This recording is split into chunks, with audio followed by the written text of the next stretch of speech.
Bom, pessoal, até agora nós só vimos circuitos resistivos em série com 2 resistores. Eu vou mostrar para vocês a técnica de dimensionamento de circuitos com 3 ou mais resistores, que é basicamente a mesma coisa, só aumenta o número realmente de resistores.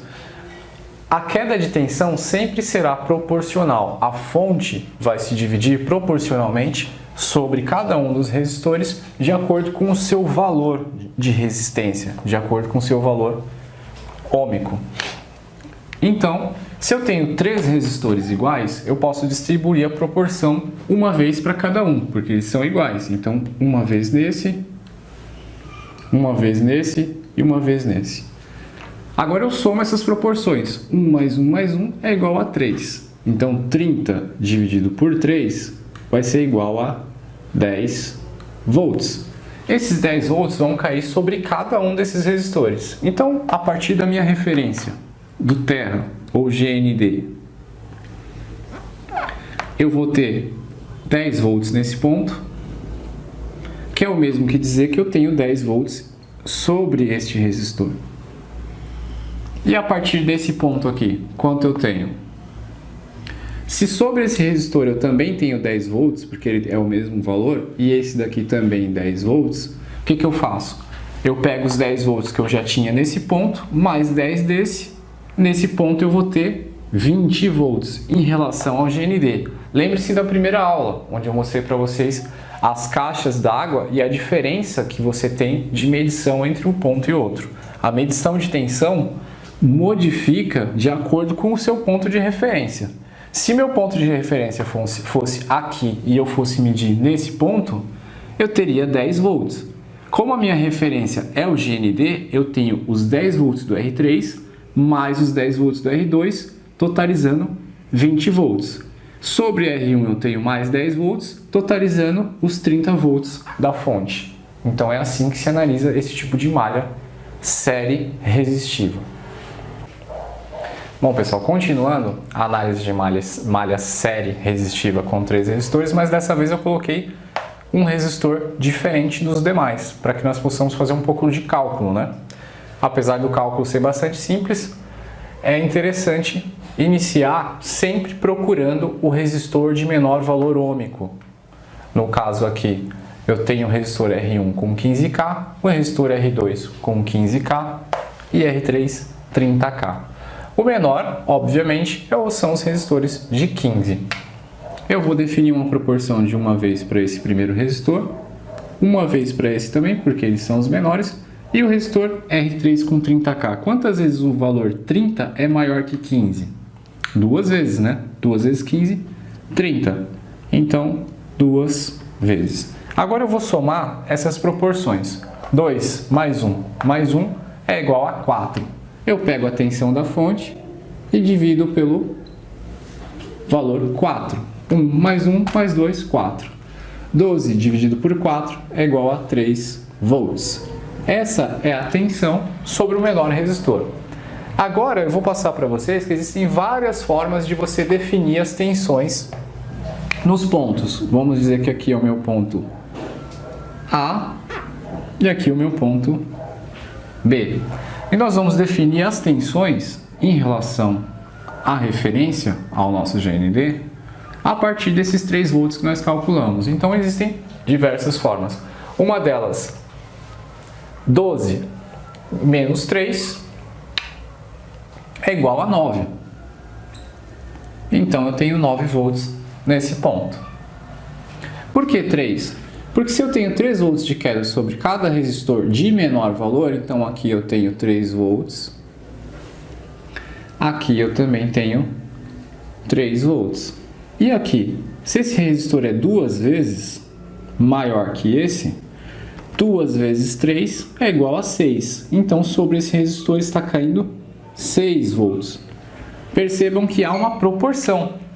Se um resistor de 15 cai 3 volts e um resistor de 30 cai 6 volts. Então, nesse ponto eu tenho 6 volts. 6 mais 3 é igual a 9.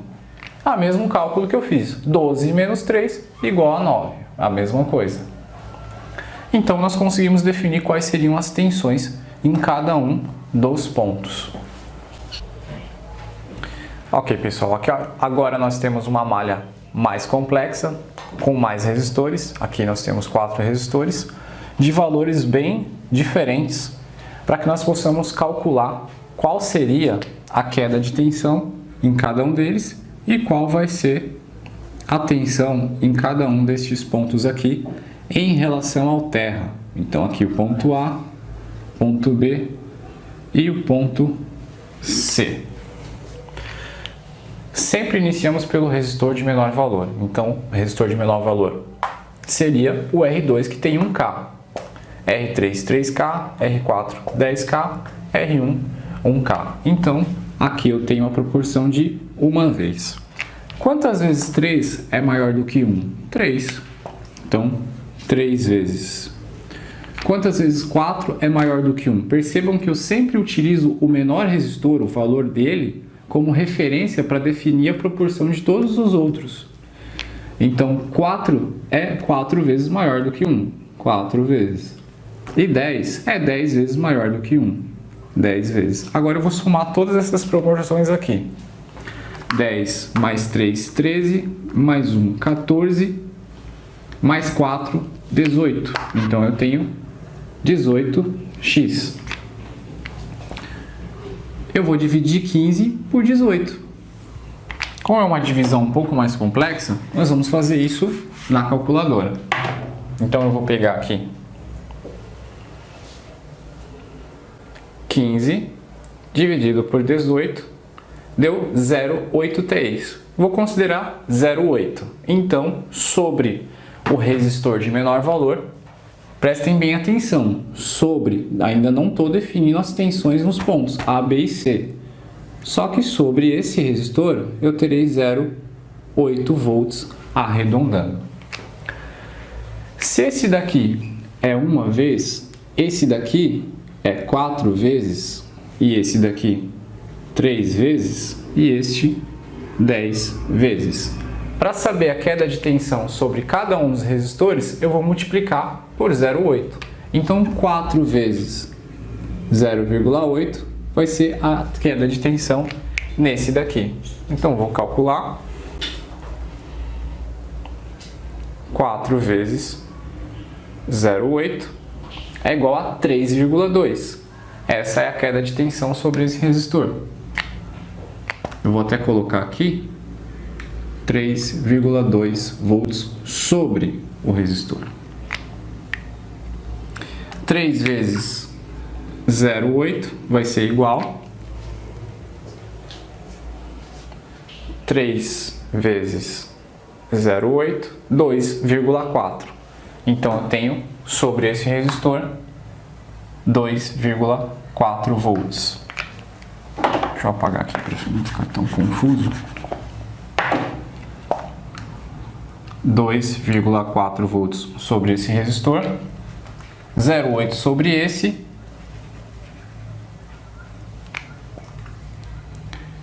e 3,2 volts sobre esse, e sobre esse aqui, 10 vezes 0,8 será igual a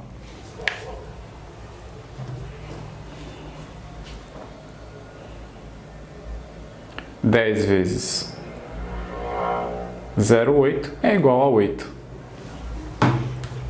Então aqui, sobre esse resistor, eu terei 8 volts. Agora aqui fica fácil determinar o ponto C, porque a partir do GND eu tenho 8 volts. Então, se o meu ponto de referência for aqui e eu medir nesse ponto aqui no meio, eu terei no ponto C 8 volts. E no ponto B, se no ponto C eu tenho 8 e sobre R3 eu tenho 2,4, eu somo 8 mais 2,4, que é igual a 10,4. 10,4 volts nesse ponto. Mais 0,8 do ponto A. É só a gente somar para ficar mais fácil. Vamos usar a calculadora. 10,4 mais 0,8 é igual a 11,2. Então aqui 11,2 volts. Para chegar na fonte, quanto falta? 11 mais 3, 11, 12, 13, 14. 0,2 mais 0,2, aqui dá 14,4 volts. Tá, mas por que não deu os 15 volts totais da fonte? Porque eu arredondei. Na verdade não era 0,8, era 0,83. Mas para facilitar o cálculo da malha eu acabei arredondando. Não tem problema, porque essa diferença de 0,6 volts dificilmente em uma análise de defeitos vai causar defeito. Então é sempre bom que vocês não se preocupem tanto com a matemática, com fórmula, com cálculos. Sempre procurem fazer cálculos aproximados. Não cálculos errados, mas cálculos aproximados, que vocês vão ganhar tempo na bancada na hora de estar analisando um esquema elétrico e fazendo a medição de tensão no equipamento e vão conseguir chegar sempre em resultados muito precisos, mesmo com aproximação e arredondamento.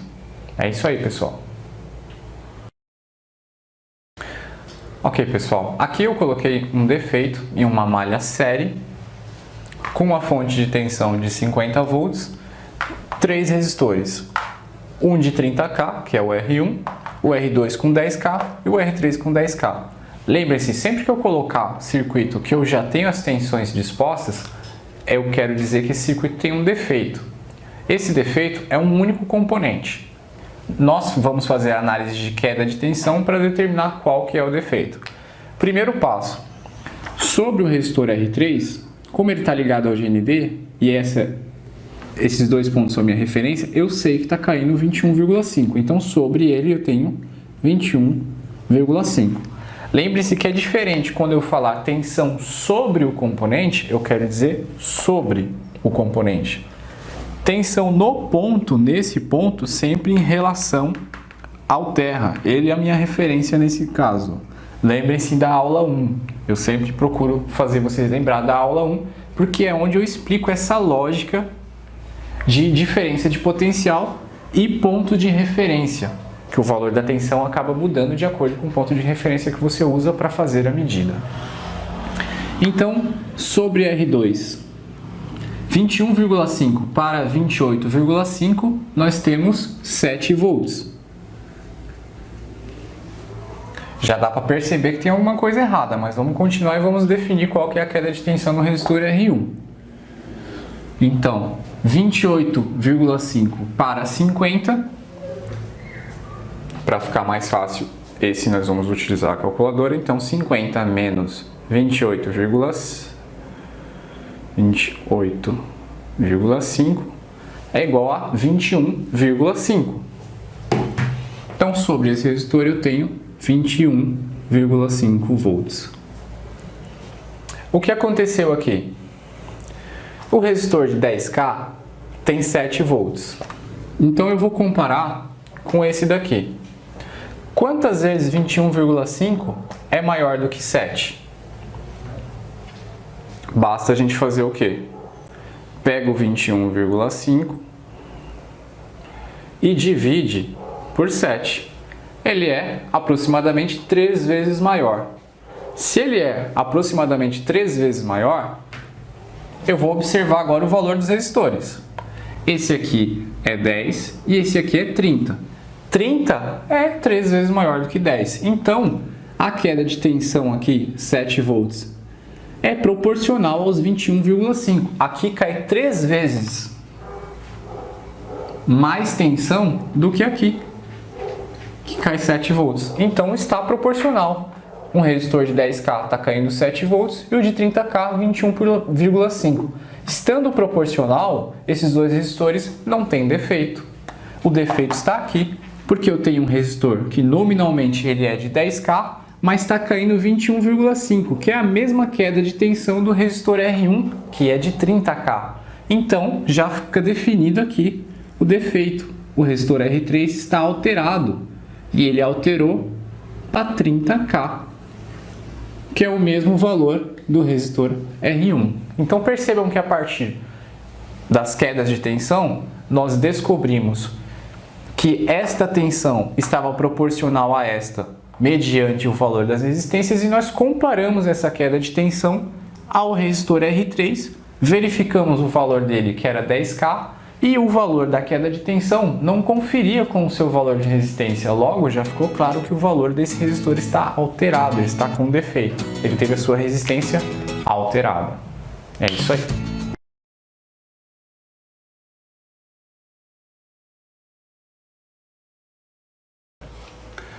Bom, pessoal, agora nós vamos ver o que é frequência, de maneira um pouco mais detalhada. Então, nós já sabemos o que é o semiciclo. Aqui é um semiciclo positivo, que está acima do eixo zero. Aqui um semiciclo negativo. Ambos completam um ciclo, como está demonstrando aqui. Um ciclo da forma de onda, daqui até aqui. E depois, a forma de onda se repete, completando então daqui até aqui um outro ciclo. Então aqui eu tenho dois ciclos, este ciclo mais esse ciclo, dois ciclos. E qual o período?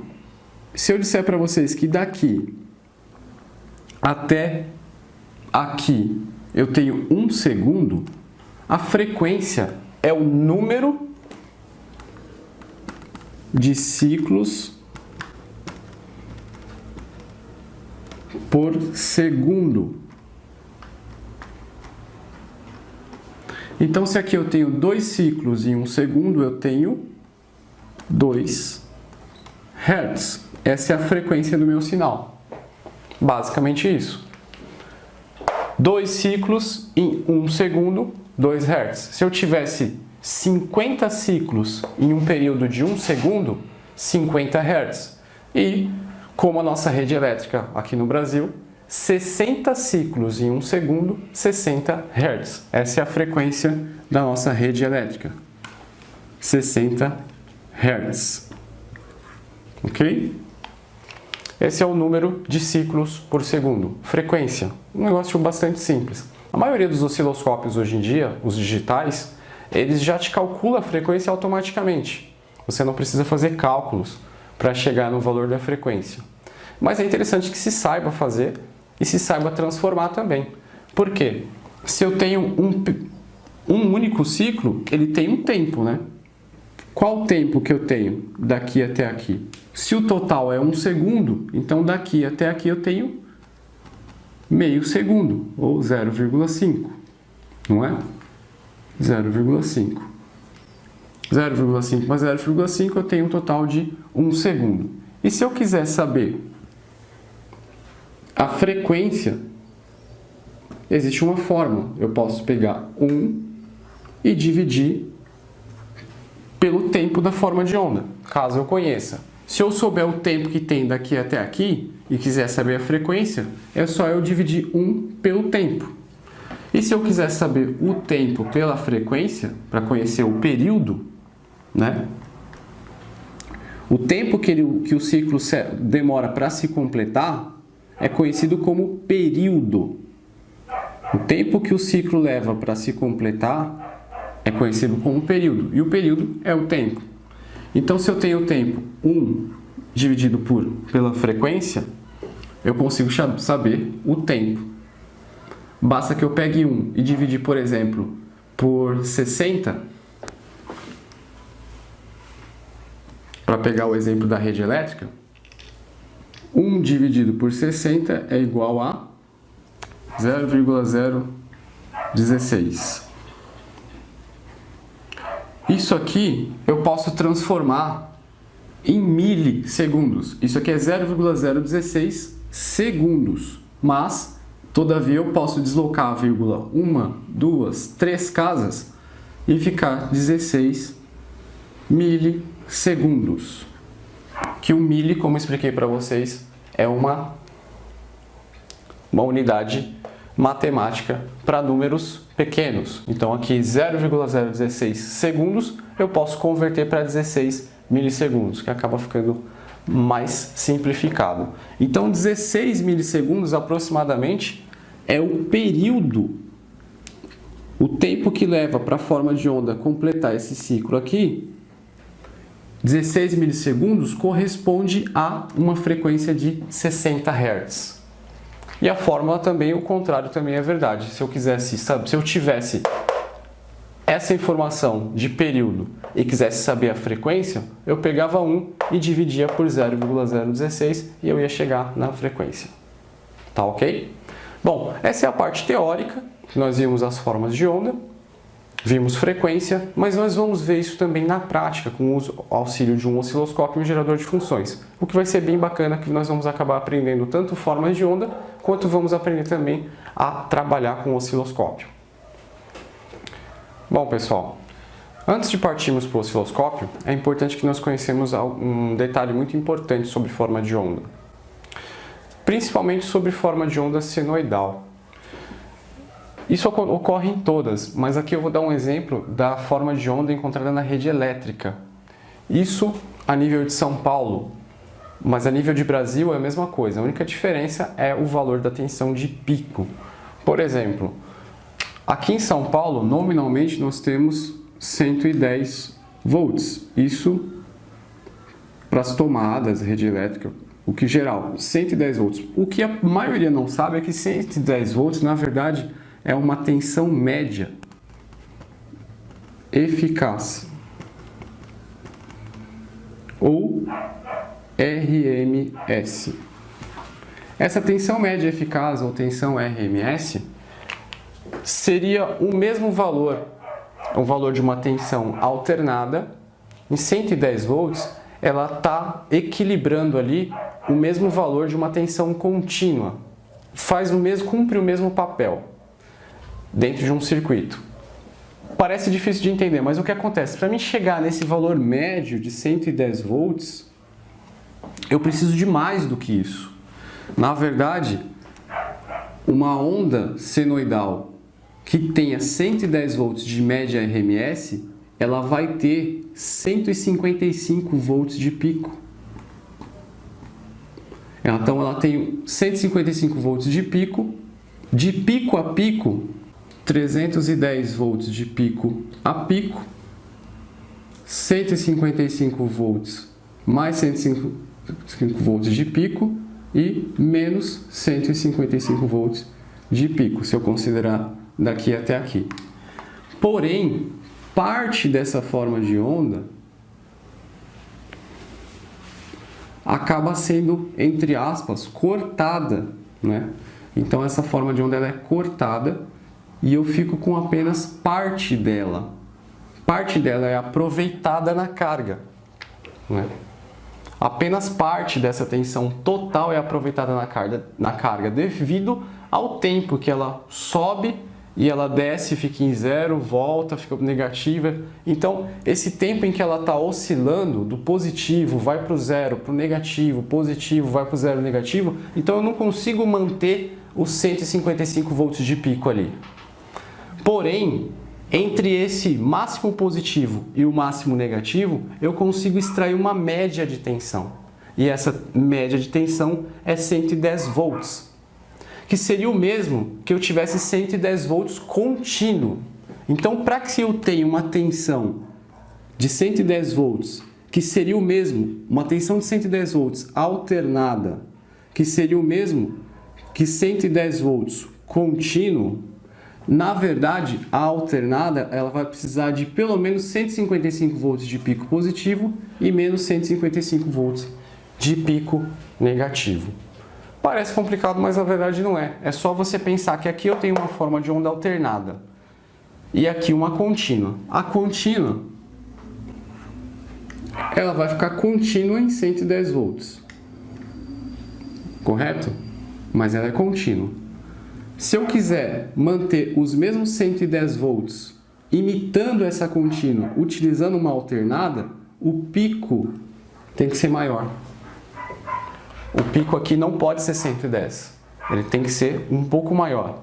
155 volts positivo, 155 negativo. Existe até uma fórmula. Você pode conseguir a tensão RMS da seguinte maneira. Você pega a tensão de pico e multiplica por 0,707. Isso é uma constante.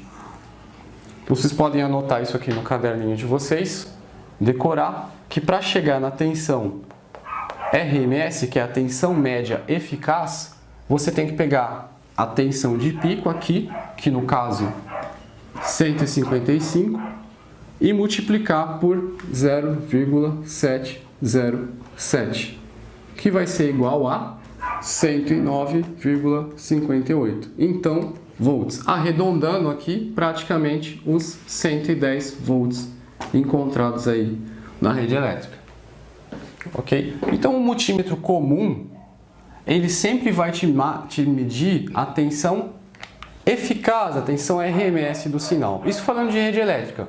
Mas como eu falei para vocês, esse sinal senoidal é utilizado em vários outros circuitos. Então, em algumas situações, utilizar o multímetro e ver a tensão eficaz não é o bastante. Muitas vezes, você pode estar trabalhando, restaurando um no-break, por exemplo, um no-break senoidal, que simula essa forma de onda e por algum defeito no circuito, ele não está conseguindo criar uma senoide perfeita. Então, você vai medir com um multímetro comum, verifica lá que ele não tem 110 volts, por exemplo, na saída. Quando ele está desconectado da rede elétrica apenas na bateria, você vai medir a tensão, ele não tem 110. Ele tem, por exemplo, 90, 95 volts. E você vai medir a bateria interna, a bateria está carregada com a tensão total, mas na saída ele não tá criando a tensão que deveria ter. Então você tem um problema no circuito que gera essa forma de onda. Com o uso do osciloscópio, você vai conseguir ver completamente a deformação. Ela pode não estar perfeita, pode estar um pouquinho deformada em algum aspecto. E assim você já consegue ter mais ou menos uma direção de onde procurar o defeito. Outra coisa, você consegue também, através da tensão de pico, encontrar o valor RMS. Na verdade, você consegue encontrar também a tensão de pico se você tiver o valor eficaz, a tensão é RMS, e multiplicar por 1,41. Então essa é uma outra fórmula. Tensão de pico é igual a tensão eficaz multiplicado por 1,41 e a tensão RMS ou tensão eficaz é igual a tensão de pico multiplicado por 0,707. Bom, pessoal, isso foi tensão eficaz e agora nós vamos aprender na bancada como visualizar essas formas de ondas que nós estudamos hoje no osciloscópio. Vamos para a bancada?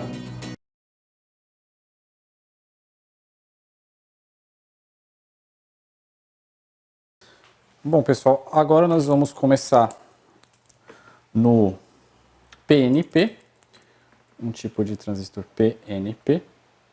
E aqui eu já separei o 2N3906, que é esse transistor aqui. Já marquei, consultei na internet também pelo datasheet para verificar quais são os terminais. Então aqui é o emissor, base e coletor.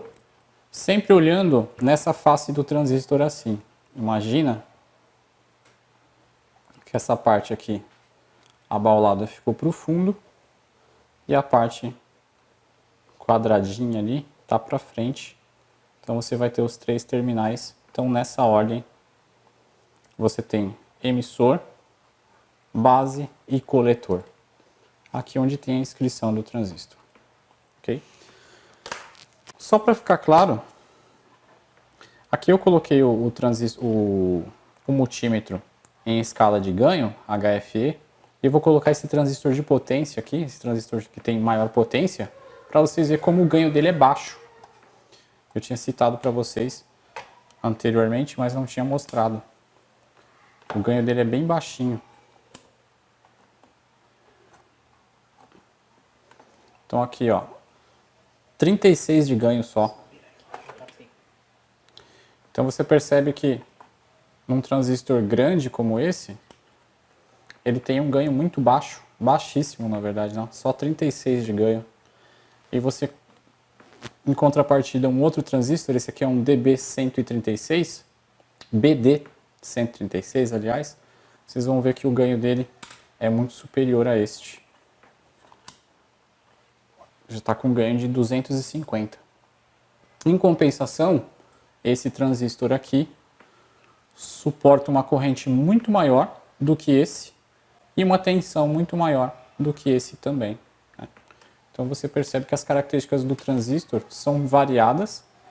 Existem diversos modelos, tipos com características bastante distintas, onde cada um deles é mais adequado para uma determinada aplicação. Então aqui voltando no 2N3906, onde nós já sabemos quem é emissor, base e coletor, nós vamos fazer alguns testes com o multímetro para estar entendendo como ele funciona no circuito. Primeiro eu desenhei aqui o circuito bem resumido, onde eu coloquei um resistor de 1K no emissor, outro resistor de 1K no coletor e deixei a base dele em aberto. É claro que em um circuito prático, circuito real, você nunca vai ver um transistor com a base aberta. Eu só deixei ele assim para que vocês consigam entender melhor como ele funciona. Então, no primeiro momento, nós vamos medir as tensões com ele em aberto. Sabendo que o percurso da corrente nesse tipo de transistor ocorre do potencial mais positivo aqui no emissor para um potencial menor na base, a corrente então tem que circular nesse sentido.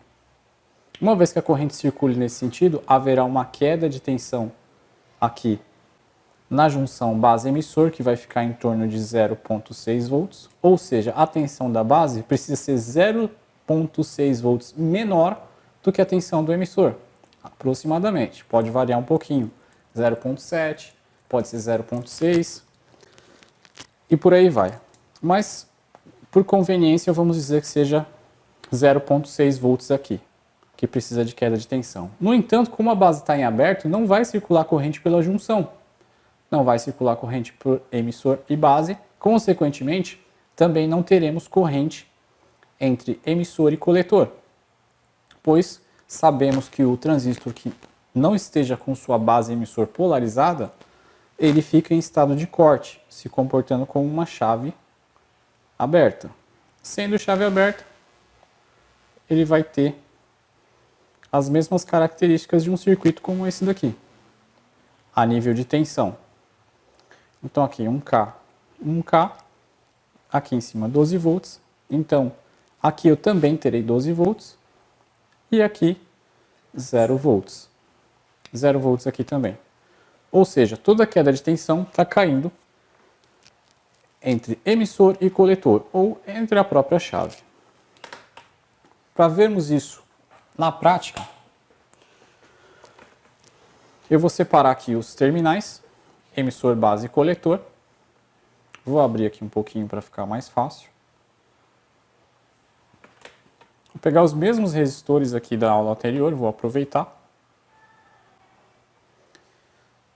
E vou colocar um resistor no coletor e outro no emissor.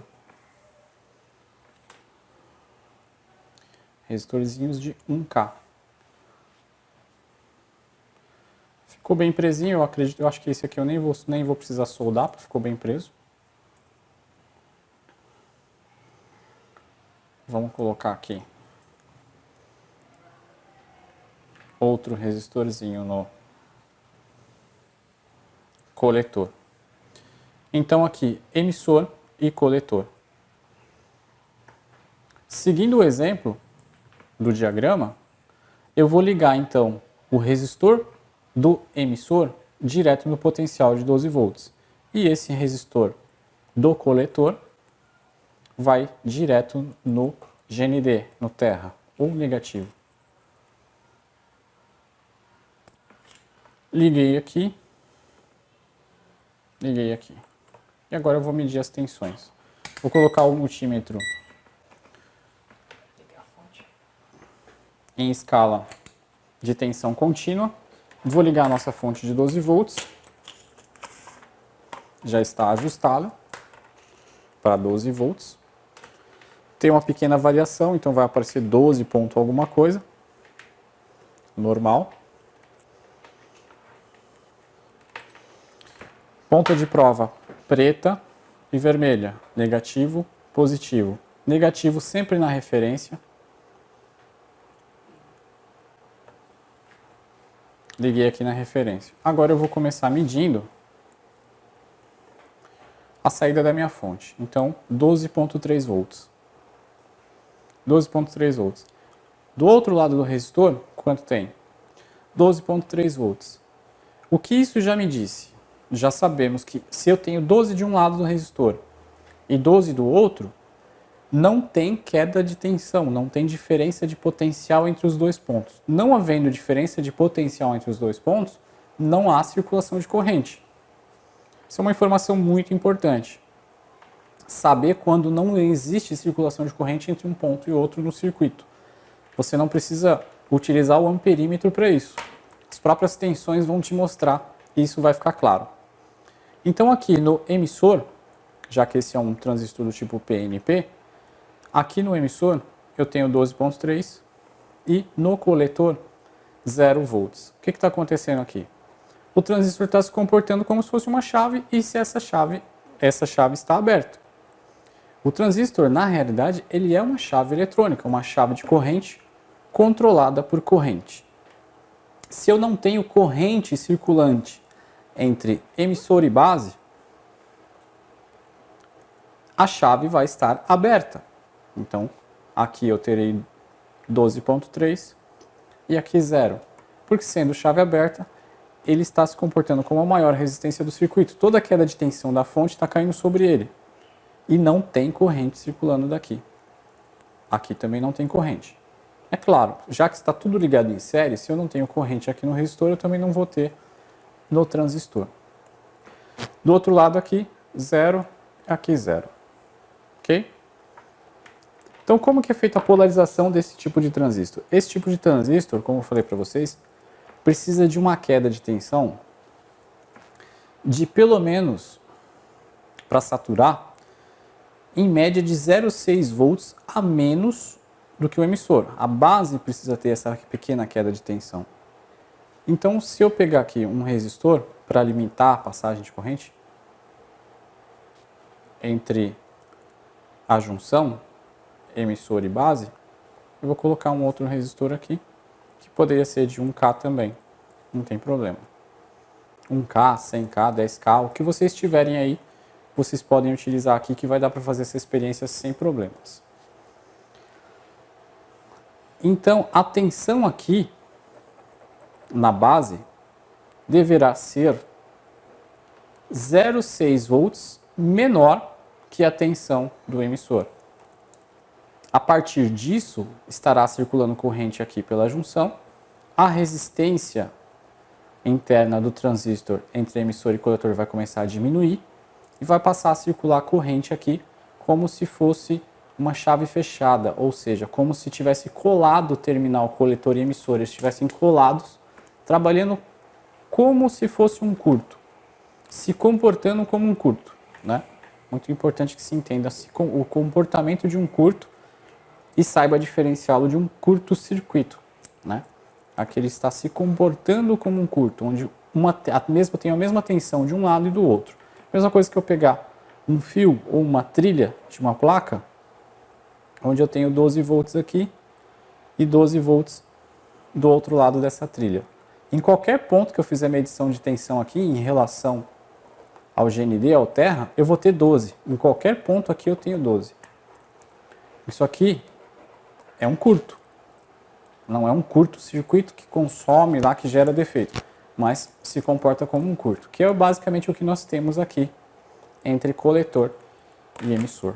Então vamos fazer essa polarização para a gente ver como fica, que é muito parecida de fato com a polarização do outro transistor, né? O NPN. Eu vou colocar então um resistorzinho aqui na base do transistor e vamos fazer ele saturar e cortar, para verificarmos então como ficam as tensões nesse cenário. Como que isso aqui vai ser ligado?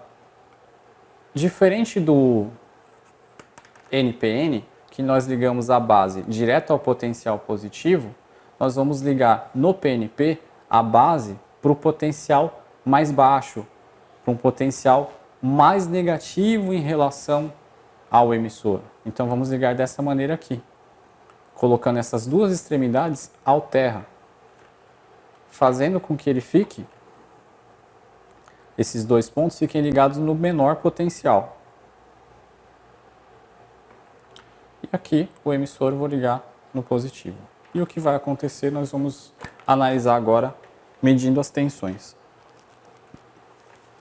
Ponta preta na referência. Vou medir a tensão aqui na fonte. 12,29. Aqui no emissor, como que tá? Foi para 4,35. Se ele estiver saturado, eu vou ter que ter a mesma tensão do outro lado, aqui no coletor. 4,33. E aqui 4,35. Praticamente a mesma coisa. Então é como se eu tivesse um curto aqui agora, formando uma espécie de divisor de tensão entre os dois resistores. Tenho 4,35 aqui, 4,35 aqui. É claro que não é um divisor de tensão perfeito, porque ainda tem o outro terminal aqui que está polarizando também, né? Mas já dá para saber que é uma espécie de curto aqui, porque o transistor está saturado, funcionando como uma chave completamente fechada. E na base? Vamos medir aqui o emissor primeiro, 4,36. Na base tem que ser 0,6 volts a menos, entre 0,6 e 0,7 volts a menos. Então, se aqui no emissor está 4,36, a base 4,36, a base está com 3,6. Está com praticamente 0,7 volts. Ah, você está na dúvida, mas você dá para fazer a conta assim? 4,36, aqui 3,59 ou 3,6. Se tiver na dúvida é só fazer isso. Coloca aqui em cima da junção e vamos ver quanto que está dando. 0,7 volts, ou seja, a junção está polarizada com 0,7 volts. Voltei para cá, 4,36 e aqui então 3,58. Está dando 0,78 volts de diferença, polarizando então a base emissor do transistor. Se eu desconectar esse terminal e ligar no potencial positivo, o que vai acontecer?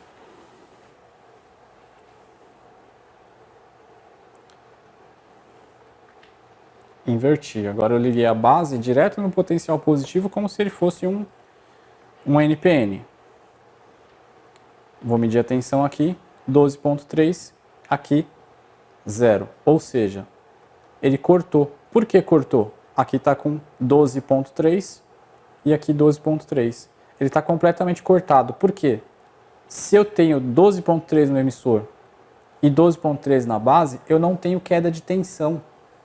Não está gerando a queda de tensão de 0,6 ou 0,7 volts na junção, para que a partir dessa queda de tensão o transistor chaveie e passe a funcionar então como uma chave fechada, saturada. Então aqui ele está em corte, completamente cortado. Vamos voltar então aqui para o potencial mais negativo. Interessante que com a base aberta, ele também fica cortado. Você é obrigado a colocar a base num potencial inferior ao emissor para que ele funcione. Esse potencial inferior precisa ser necessariamente a minha referência aqui, o meu terra? Não, poderia simplesmente ser uma outra tensão de um outro ponto, desde que essa tensão fosse inferior a esta em mais ou menos 0,6 volts. Ele já ia funcionar também. Então aqui 4,3 no coletor, 4,3 também no emissor e na base 3,6, 3,58, né? Legal. Mesmo princípio, vamos fazer esse transistor cortar. Para fazer ele cortar, basta então dar um curto entre emissor e base e a tensão vai cair. Eu vou até medir ela aqui no coletor, pedir para o professor Daniel dar uma força aqui e fazer um curto entre o emissor e a base para fazer o transistor cortar. Pode ir. cortou, foi para 0, o transistor cortou, pode soltar. Saturou novamente. Então, esse é um teste muito bacana para vocês fazerem aí, para entender o funcionamento do transistor como chave. É claro que existem outras aplicações para o transistor, ele não vai ser sempre uma chave eletrônica, né? Trabalhando como chave. Você vai ter, acredito que uma das maiores aplicações, se não for a maior, do transistor, são em circuitos de amplificação. Circuitos de áudio ou outros tipos de circuito onde você trabalha com uma meia polarização, que posteriormente eu vou mostrar para vocês como funciona. E nas fontes, né? Fontes ajustáveis, reguladas, você vai ter também transistores trabalhando em meia polarização, que possivelmente será tema das nossas próximas aulas, né? Sobre o assunto transistor ainda. Nós ainda vamos entrar na parte de regulagem de tensão utilizando transistores. Esse é o tipo PNP, nós já vimos o NPN. Espero que vocês tenham gostado e até a próxima aula.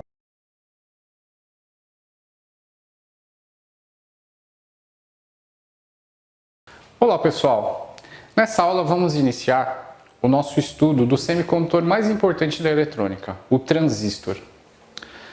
Eu separei aqui a simbologia técnica dos dois tipos de transistores bipolares que existem. É claro que existem outros tipos de transistores, existem transistores IGBT, transistor MOSFET e outros aí no mercado. Mas a base de todos eles é praticamente a mesma. Então geralmente começa-se estudando transistor bipolar de junção, que é esse que eu vou mostrar para vocês. Vamos aprender todas as características do transistor, quais são os possíveis defeitos que ele pode apresentar no circuito. E vamos fazer todas essas análises seguindo toda a lógica que nós aprendemos no curso até agora. Aqui então a simbologia técnica dos dois tipos de transistor, o transistor do tipo NPN e o transistor do tipo PNP. Nós vamos analisar separadamente cada um deles, mas o mais importante que vocês precisam entender nesse momento é que todo transistor ele tem um diodo. Esse triângulo aqui representa um diodo. Temos aqui então um diodinho no transistor. O que acontece? Num primeiro momento, o transistor, no instante em que eu não tenho polarização entre a base e o emissor, aqui eu tenho o terminal base, o emissor e aqui o coletor do transistor do tipo NPN. Se eu não tiver uma corrente circulante, se essa base e o emissor não tiver tensão, não tiver corrente, coletor e emissor se comporta como uma chave aberta. Uma chavezinha aberta, ou seja, não permite circulação de corrente. À medida que eu polarizo base e emissor, que eu polarizo esse diodo, lembrando que o diodo ele começa a conduzir a partir de 0,6 volts, aproximadamente. A partir de 0,6 volts, ele permite que a corrente circule nesse sentido. Antes de 0,6 volts, 0,2 volts, por exemplo, ele também se comporta como chave aberta. Não permite circulação de corrente. Então essa é a lógica que nós vamos utilizar. O sentido da corrente. A corrente ela tem que percorrer base emissor. Eu tenho que criar uma forma de polarizar esse transistor com 0,6 volts, aproximadamente, entre base e emissor, para que então circule uma corrente, uma pequena corrente entre base e emissor, fazendo com que coletor e emissor diminua então a sua resistência, permitindo que circule corrente nesse sentido, no sentido coletor-emissor. Recapitulando, para vocês entenderem melhor. O transistor, em um primeiro momento, ele funciona como um resistor de altíssimo valor entre o coletor e o emissor. O valor é tão alto que praticamente não circula corrente entre coletor e emissor. Não circula corrente. Então, podemos fazer uma analogia e entender que ele está se comportando como uma chave aberta, onde aqui eu tenho o total da tensão da fonte, vamos dizer que seja 12 volts, eu terei 12 volts aqui, e do outro lado 0 volts. Uma chave completamente aberta, não há circulação de corrente.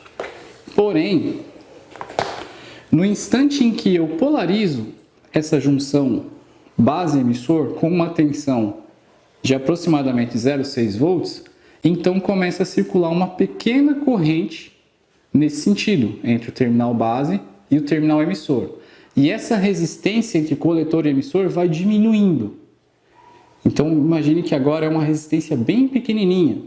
E agora já é possível circular corrente, então.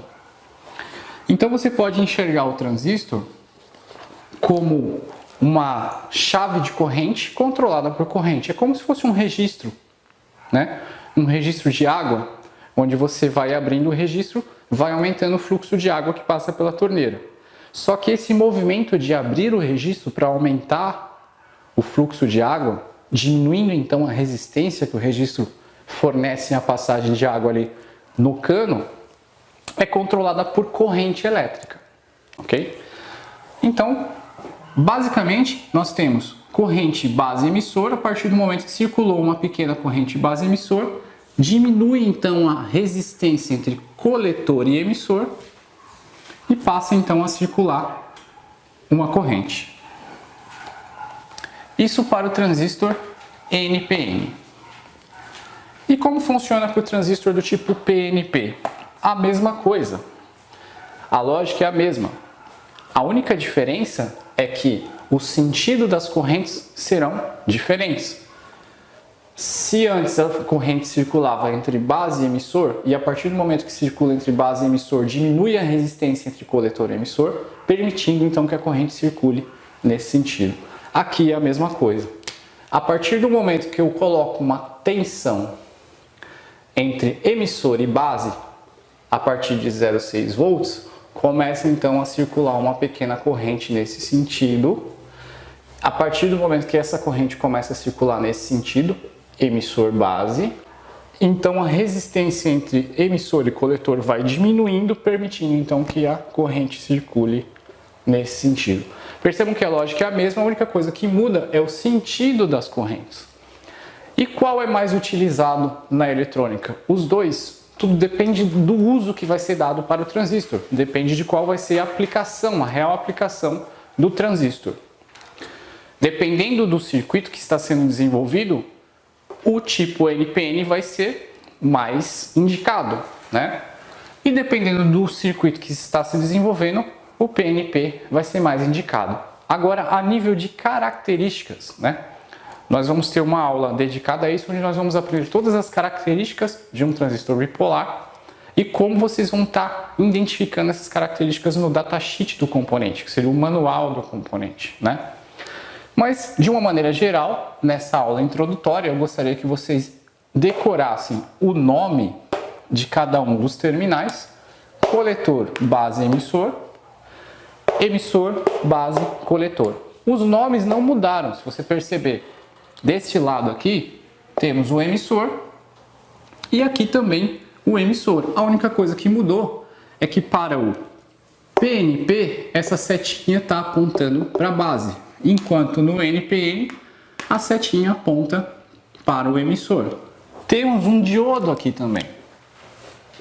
Se observarmos aqui, também temos um diodo. E esse cara aqui, esse diodo, é a chave para o entendimento do transistor. Porque entende-se que para fazer o transistor funcionar como uma chave fechada, polarizar o transistor, como nós falamos, polarizar o transistor é colocar uma tensão mínima entre base e emissor, para que a partir disso possa então circular corrente entre coletor e emissor. E aqui é a mesma coisa, no tipo PNP. Eu preciso então polarizar essa junção de diodo emissor-base, para que a partir disso a resistência emissor-coletor diminua e possa então circular corrente entre coletor e emissor. Esses são os dois tipos básicos de transistor bipolar de junção e nós vamos continuar vendo então demais características do transistor em um circuito, polarização, corrente, esse tipo de coisa. Então, pessoal, aqui nós temos um circuito bastante simples, onde temos uma fonte de tensão contínua de 12 volts. Dois resistores ligados aqui em série com um transistor. Esse transistor é do tipo BC558. Vocês vão encontrar esse transistor em qualquer loja de eletrônica na cidade de vocês. Caso não tenha uma loja de eletrônica na cidade de vocês, vocês podem comprar em lojas online, né? E nós vamos passar diversos transistores, diversos componentes, e eu indico que vocês realmente comprem e façam todas as experiências que nós fizemos na bancada, porque isso é super importante para o desenvolvimento do aprendizado de vocês. É quando você põe a mão na massa que você realmente entende. Por mais que a aula teórica tenha o objetivo de fazer você entender o funcionamento, é realmente quando você está ali na bancada com o multímetro na mão e o circuito funcionando, montado, é que vocês vão aprender de fato como funciona. Então, ligados aqui em série, vou marcar os terminais. Esse aqui é o emissor, esse aqui é o coletor e aqui é a base. Ligado dessa forma, vamos dizer que a fonte já está funcionando. Dessa forma, eu não tenho polarização emissor-base, porque a base do transistor está em aberto. Percebam que a base do transistor está em aberto. Então eu posso desenhar aqui um circuito similar a esse, vou desenhar aqui, que seria mais ou menos assim. Uma chavezinha aberta, o resistorzinho aqui com 1K, aqui é a nossa referência, o GND, e aqui o outro resistor. Fontezinha de 12 volts. Basicamente é o que está acontecendo aqui. Dessa maneira, como a base está em aberta, o transistor, a resistência entre emissor e coletor é tão alta que ele se comporta como uma chave aberta. Não permite a circulação de corrente entre emissor e coletor. Ok? Sendo chave aberta, qual a tensãozinha que eu vou ter aqui em relação à referência, em relação ao GND ou terra? Que é a mesma coisa. Aqui eu vou ter então 12 volts. Deste lado da chave, quanto que eu vou ter? 0 volts. Porque se ele está se comportando como chave aberta, toda a tensão cai sobre a maior resistência do circuito. A maior resistência do circuito, nesse caso, é o próprio transistor. Por ele não estando polarizado, se comporta como uma chave aberta, toda a tensão cai sobre os terminais emissor e coletor. Da mesma forma que eu redesenhei o circuito aqui. Se eu medisse aqui, e nós vamos fazer essa mesma experiência na bancada depois, para vocês verem que é assim mesmo que funciona. Se eu medisse aqui nesse momento, eu ia encontrar 12 volts aqui. Já sabemos que se aqui eu tenho 12 volts, do outro lado do resistor eu também tenho 12 volts, não pode circular corrente. Não tem circulação de corrente. Circulação de corrente, como nós já aprendemos em aulas anteriores, só ocorre quando há diferença de potencial entre dois pontos. O que significa isso? Se eu tenho um potencial em 12 volts, do outro lado um potencial de 12 volts, ambas estão no mesmo potencial. Não tem como circular corrente daqui para cá. Lembrem-se da aula inaugural lá sobre corrente elétrica. Por outro lado, se eu tenho um potencial em 12 volts e um outro potencial aqui em 10 volts, percebam que há uma diferença de potencial, elas estão inclinadas, então pode circular corrente. Se estiverem na mesma tensão, no mesmo potencial, não há circulação de corrente. Dessa maneira, se aqui eu tenho 12 e aqui eu tenho 12, não está circulando corrente. O transistor está se comportando como uma chave aberta. Nesse ponto, eu terei então 0 volts. Toda a tensão da fonte está caindo sobre a maior resistência do circuito, que nesse caso é o próprio transistor. E agora, vamos polarizar esse transistor. Como que eu faço essa polarização? Inicialmente, vamos fazer aqui uma polarização bem básica, só a nível de tensão, nós não vamos ainda entrar no quesito corrente, que é muito importante também para os transistores. Mas, o que eu vou fazer? Eu vou pegar aqui No transistor PNP, para que possa circular uma corrente entre emissor e base, e a partir dessa corrente que circulou entre emissor e base, a resistência entre emissor e coletor diminuir, permitindo então circulação de corrente nesse sentido, eu preciso criar uma queda de tensão que seja 0,6 volts menor que a tensão que eu tenho aqui. Então a tensão aqui, ela tem que ser 0,6 volts aproximadamente menor que a tensão daqui. A tensão de base tem que ser 0,6 volts menor que a tensão de emissor. Então vamos dizer que eu coloquei aqui um resistorzinho de 100K. Poderia ser 10K também. Não tem tanta importância. A única coisa que ia mudar é a corrente que circula aqui, que ia ser diferente. A partir desse momento que eu coloquei esse resistorzinho aqui e liguei ele na referência, criou-se então um caminho para a corrente. Agora sim, a corrente consegue circular entre emissor e base, fazendo esse caminho. A partir do momento que a corrente consegue circular aqui e a junção entre emissor e base atingiu uma tensão de aproximadamente 0,6 volts sobre a junção, começou a circular a corrente sobre a junção 0,6 volts. Por que 0,6 volts? É só a gente lembrar o que eu já falei lá no início. Aqui eu tenho um diodo. Para polarizar esse diodo, permitindo a circulação de corrente, eu preciso de uma queda de tensão de pelo menos 0,6 volts. Para que então ele passe a se comportar como uma chave fechada, permitindo a circulação de corrente. Então, a partir dessa lógica, nós já podemos então definir qual seria a tensão nesse ponto. Qual a tensão nesse ponto? Bom, vamos começar por aqui. Se aqui agora eu tenho circulação de corrente, significa que a resistência entre emissor e coletor diminuiu. Diminuindo essa resistência, é como se ele se comportasse como uma chave fechada. Então agora eu tenho um caminho para a corrente seguir aqui. Passa-se então esse circuito a se comportar como isso daqui.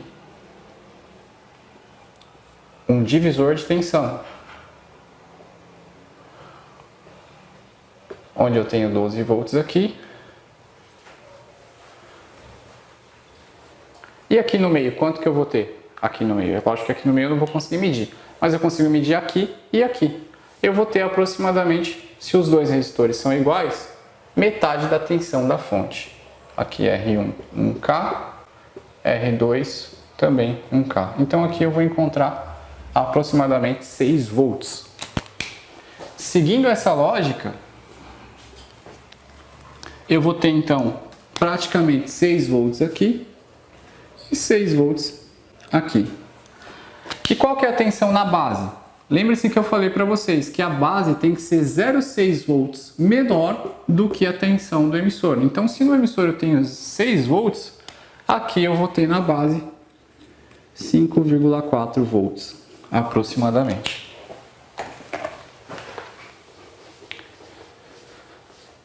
Isso então para o transistor PNP. E quanto que eu tenho sobre a junção? Lembre-se que todas essas tensões, essas aqui, 5,4, 6 e 6, são todas em relação à referência. Quando eu falo isso, eu quero dizer que eu coloco a ponta preta do meu multímetro ali no terra, no GND, e com a ponta vermelha eu coloco nesse ponto eu vou encontrar 5,4. Nesse ponto eu encontro 6, nesse ponto eu encontro 6.